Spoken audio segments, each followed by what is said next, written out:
السلام عليكم ورحمة الله وبركاته. سلامك بعدي ما أنت حين ودا برنامج يرى كسبسن المها ما دام كسر قدمنا ماله لقيقين أي وحس مركا وحن ربع قرقة هو يدو أما أبوه وحكو عاوني والدكو عنقو كعاون عيو sabtidii waxaan jiray seminar lagala hadlaayo waalidiinta iyo si isku fahmayaan marka maadaama cunugii uuna hadlayn uuna maaragtay waxna kuu sheegan kareen waa muhiim inaad intaa guriga joogtid kaarar aad soo qaadatid kaararkuna insha allah halkan kuma soo koobi karo laakiin inta aan awoodi karo waan niisoo sawiray marka waxaad ka helaysaa Amazon ba ka helaysaa insha Allah marka ilmaha marka guriga markay joogo inaad sida wax la isku saaro oo gacmaha ka soo uga shaqaysiyo hada tan oo kale waxay ka caawinaysaa sidii wax la isku saaro loo gacanta ay ka caawinaysaa maskaxdiisana way ka caawinaysaa maskaxduna way u dhismaysaa runtii tan oo kale waa xisaab iyo waxay iskugu jiraan alaabaha isoo qabo sawirada oo kale khudaarta oo kale dharkii oo kale waxaas iskugu jiraan marka xisaab wixii uu ku baranayaa gacmihiina uu ka shaqaysiinayaa soo hadhow wax u qabsado kan oo kale waa la ka caawinaysaa iyagana waa ciyaar oo guriga loogu talagalay aad guriga ugu maaragtay intuu joogo aad intaanu mashquulin uu gooni u bixin oo kaliya iska dhigin adigu mashquuli kaararkan oo kale way ku caawinayaan iyagana xawayaanadii baa ku jira dharkii baa ku jira kuwan oo kale waxay ka caawinayaan waqtigu joogu uu yahay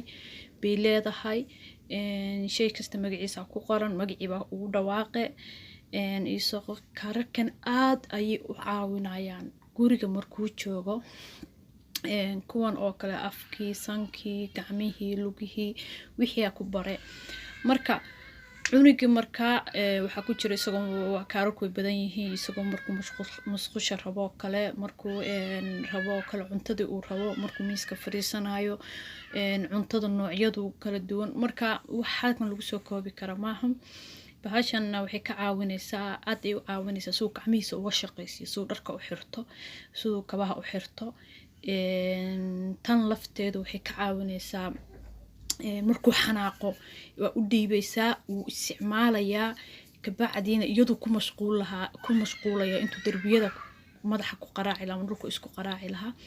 tan oo kale iyada lafteedu waa midkii kala soo dhaafna waaye gacmaha ayay aad u caawisaa kan xisaabta ku baraysaa halkaas qoryahaas u gelinaya mid kasta intay tahay uu gelinaya tan waa kuwan waxbuu tirtirayaa ma cuntadii noocyadii adigu waxaan nooc kasta leedahay markaas waa marka guriga aad joogtid cunugu markaas kaarka uu soo qaadanaya halkaas uu suraya wuxuu rabo ayuu markaas gacanta kuugu tilmaamay halkaas u sursare wuxuu rabo kan waa marka farxadda marka xanaaqa marka maarto waxyaalahaas wajigu qofku ka duwan yahay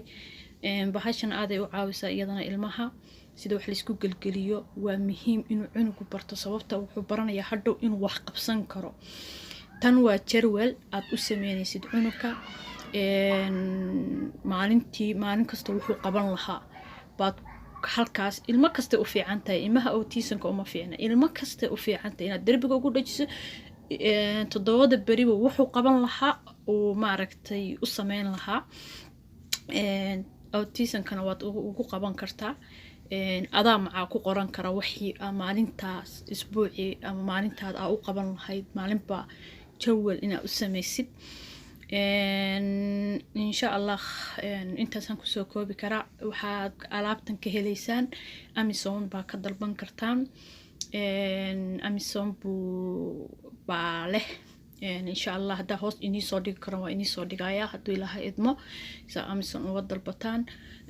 videogan ku xiga insha Allah kan wuxuu qaabilsan yahay waalidka guriga si u caawinayaan cunuga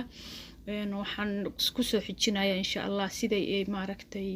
waxyaalo guriga lagu sameeyo oo hadalka u fududeynaya insha Allah jazakallahu khayran hada daabatay videogan like